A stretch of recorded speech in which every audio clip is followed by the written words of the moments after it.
একজন বয়স্কা মা হঠাৎ করে এসে আমাকে জড়াই ধরছেন। উনি কান্না শুরু করেছেন।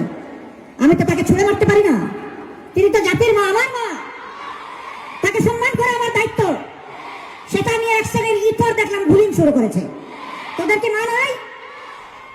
ঘুণে ধরা জাতি আমরা, কোনো ভালো কাজকে ভালোভাবে নিতেই পারি না।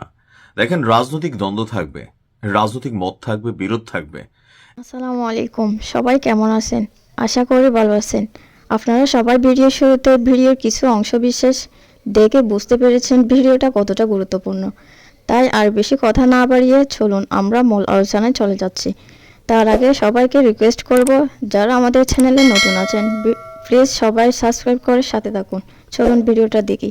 একজন বয়স্কা মা হঠাৎ করে এসে আমাকে জড়াই ধরছেন। উনি কান্না শুরু করেছেন। আমি তো তাকে ছুঁড়ে মারতে পারি না, তিনি তো জাতির মা, আমার মা, তাকে সম্মান করা আমার দায়িত্ব। সেটা নিয়ে এক শ্রেণীর ইতর দেখলাম গুলিং শুরু করেছে। তোদের কি মা নাই? ঘুণে ধরা জাতি আমরা, কোনো ভালো কাজকে ভালোভাবে নিতেই পারি না। দেখেন, রাজনৈতিক দ্বন্দ্ব থাকবে, রাজনৈতিক মত থাকবে, বিরোধ থাকবে। একদল অন্য দলকে রাজনৈতিক বক্তব্যের মাধ্যমে ঘায়েল করার চেষ্টা করবে, কিন্তু কিছু কিছু দৃশ্য নিয়ে যখন ট্রলিং করা হয় তখন এই বিষয়গুলো স্বাভাবিকভাবেই এই জাতির বিবেক নিয়ে প্রশ্ন তোলে। জামাতের আমির ডক্টর শফিক সাহেব গতকালকে খুব গোস্বা করে বেশ কিছু কথা বলেছেন। আমার কাছে মনে হয়েছে যে কথাগুলো যৌক্তিক। কেন এই কথাগুলো তিনি বললেন? গেল পরশুদিন সম্ভবত তিনি কোনো একটা প্রোগ্রামে গেলেন। তো সেখানে যাওয়ার পরে যারা জুলাই যোদ্ধা আছে, যাদের পরিবার আহত হয়েছে, নিহত হয়েছে অথবা এখনো হাসপাতালে চিকিৎসাধীন আছে, তো তাদের পরিবারের সদস্যদের সাথে তিনি সাক্ষাৎকালে সেখানে তাকে দেখে আবেগের বিষয়টা অনেকে ধরে রাখতে পারে নাই, যেহেতু জুলাই যোদ্ধাদের যে রাজনৈতিক দল এনসিপি বা বৈষম্য বিরোধী, তারা জামাতের সাথে কানেক্টেড আছে, এমনকি তারা তাদের প্রিয়জনের যে ঘটনাগুলো ঘটেছে সেগুলোর বিচার চায় বা তারা একটা ভর্তুকি চায়। সামহাও তারা তাদের অনেক দাবি দেওয়া আছে। তো এই দাবি দেওয়াগুলো নিয়ে কথা বলতে যাওয়ার পর সময় এক পর্যায়ে একজন 70 বা 80 ঊর্ধ্ব মা, আমাদের কাছে ওনার হয়তো দাদি বা নানির বয়স, তো তিনি বোরকা এবং হিজাব পরিহিত ছিলেন। তিনি জামাতের আমির ডক্টর শফিক সাহেবকে দেখে জড়িয়ে ধরেছিলেন।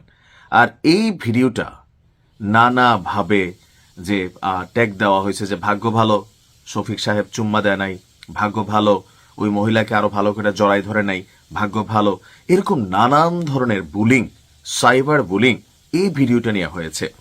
আর যেহেতু এই ভিডিওটা ভাইরাল হয়েছে, সেই বিষয়ে গতকালকে তিনি কুমিল্লাতে যখন বক্তব্য দিচ্ছিলেন তখন তিনি তার গোস্বার বহিঃপ্রকাশ করেছেন এই জাতির উদ্দেশ্যে যে তোদের কি মানাই। আমিও বলতে চাই, তোদেরকে আসলে মানাই। দেখেন, এগুলা আজকে থেকে শুরু হয় নাই। আমরা অনেকে শেখ হাসিনাকে অপছন্দ করি, অনেকে বেগম খালেদা জিয়াকে অপছন্দ করি, অনেকে জামাতের আমিরকে অপছন্দ করি, মানে অপছন্দের তালিকা থাকতেই পারে, কিন্তু একে ওর বউ বানাইয়া, এর সাথে হের বাসর সাজাইয়া, এরে নিয়ে হের সাথে ফষ্টি নষ্টি করার এই যে প্রবণতাগুলা, এগুলো আসলে কতটুকু যৌক্তিক? তবে এই খেলার একাংশ কিন্তু জামাতের হাত ধরেই শুরু হয়েছিল। তো তখন হয়তো কি এগুলো শেখ হাসিনাকে নিয়ে করা হইতো, তো জাতি ব্যাপক বিনোদন পাইতো, বিএনপির তারাও মজা পাইতো। এখন যখন এই জিনিসগুলাই খোদ জামাতের বিরুদ্ধে, আপনার এন্টি জামাত যে রাজনৈতিক দলগুলো আছে অথবা মিডিয়াগুলো আছে বা সামহাও ব্লগাররা আছেন, তারা যখন এই টুইস্ট টাইপের ভিডিও করছেন, তখন বিষয়গুলো আসলেই কতটা গায়ে লাগার মতন অথবা কতটা নিন্দনীয় এই জিনিসগুলো কিন্তু বোঝা যায়।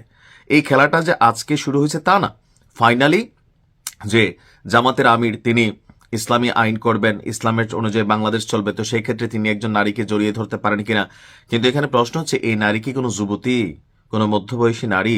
তিনি 70-80 ঊর্ধ্ব একজন মা, তার পরিবারের হয়তো কেউ না কেউ মারা গেছে, আর তিনি তো জড়াই ধরেন নাই। ওই মহিলা বা ওই বৃদ্ধা মহিলা আবেগের বশে অথবা তিনি আবেগকে সামলাইতে না পারে, থাকে না আমাদের বাংলাদেশের একটা ট্র্যাডিশন কালচার যে কোনো রকম নেগেটিভ একটা সিচুয়েশন থাকলে অথবা মন খারাপ থাকলে অথবা কেউ মারা গেলে আমরা একটু ধৈর্য কান্নাকাটি করি।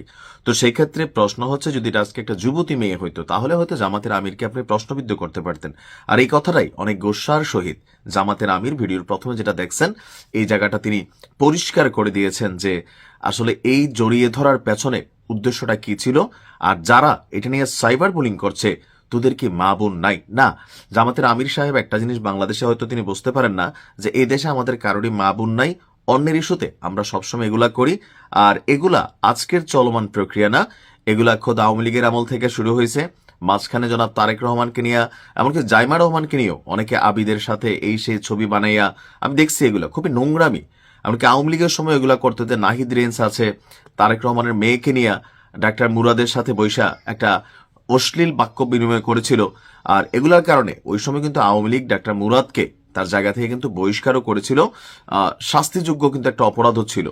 তা আমরা চাই না বিপরীত রাজনৈতিক দলমত থাকবে, কিন্তু কাউকে চরিত্র হনন করা, কাউকে এই টাইপের নোংরা জঘন্য অশ্লীল কোনো অপবাদে দায়ী করা, এটা আসলে বিবেক বহির্ভূত কাজ। এবার এটা যার বিরুদ্ধেই হোক, আপনার পছন্দের মানুষ হইলে আপনি প্রতিবাদ করবেন, আর নাহলে করবেন না, সেটাও কিন্তু উচিত না। আশা করি এই বিষয়গুলোকে শালীনতার মধ্যে রাখবেন। ভালো থাকুন। আসসালামু আলাইকুম।